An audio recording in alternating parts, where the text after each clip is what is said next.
Ready? Okay, hello again. And sometimes at the Abbey, you get surprised by things, just like when you're not at the Abbey. And today, I got the surprise and delight of getting to do this BBC. So I thought about it for 40 minutes while I was cooking lunch.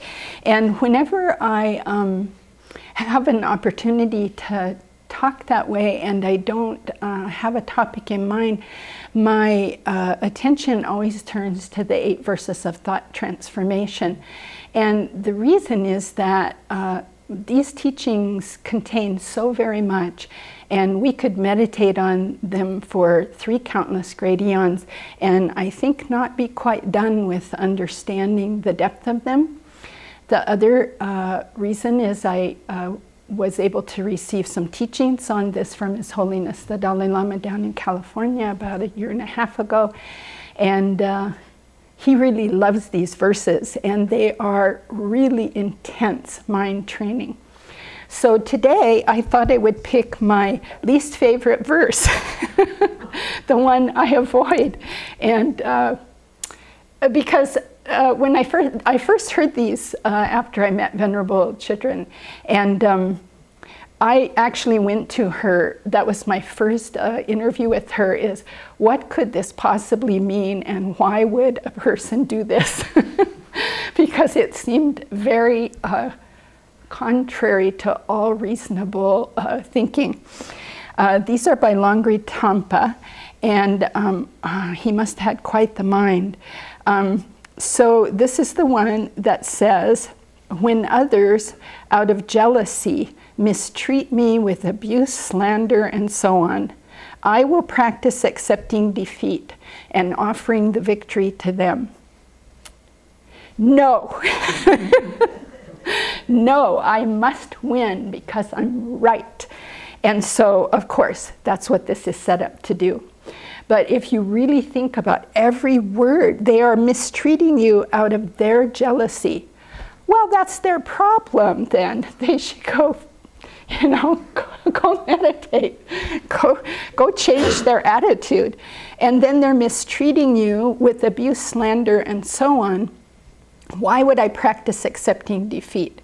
So Venerable helped me to just continue to meditate on this. Who's accepting defeat? Who's accepting defeat? That's one of the key questions here. If we think it's our conventional I, our healthy ego, that doesn't seem so sensible.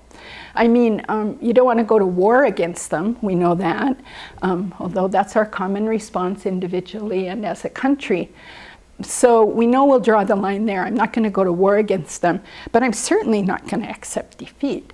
So it's got to be something else. And every one of these verses is a direct challenge to the self-centered attitude.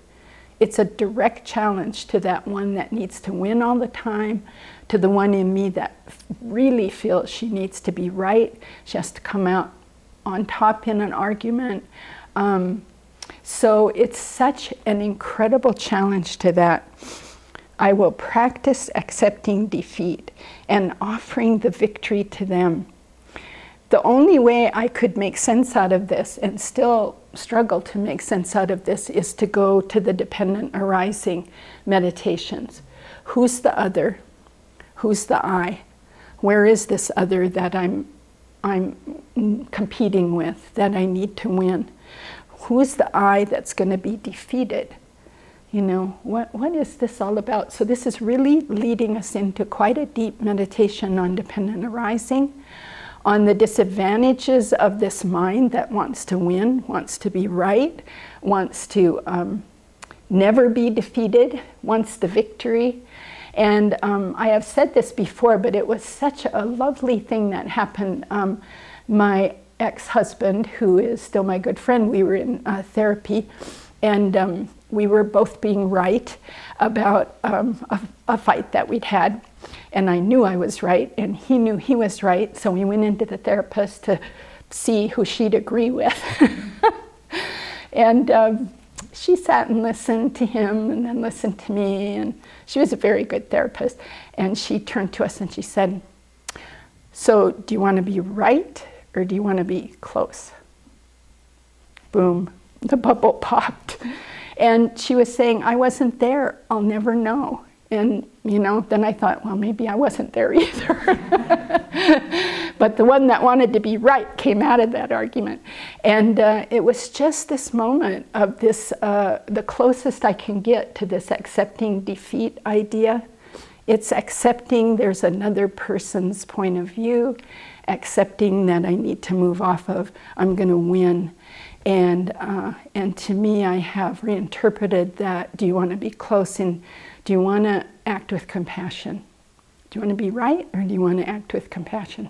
So this is a thing that this verse leads me into, and it's always a great question to ask yourself when you're trying to win an argument, even if it's just in your own head.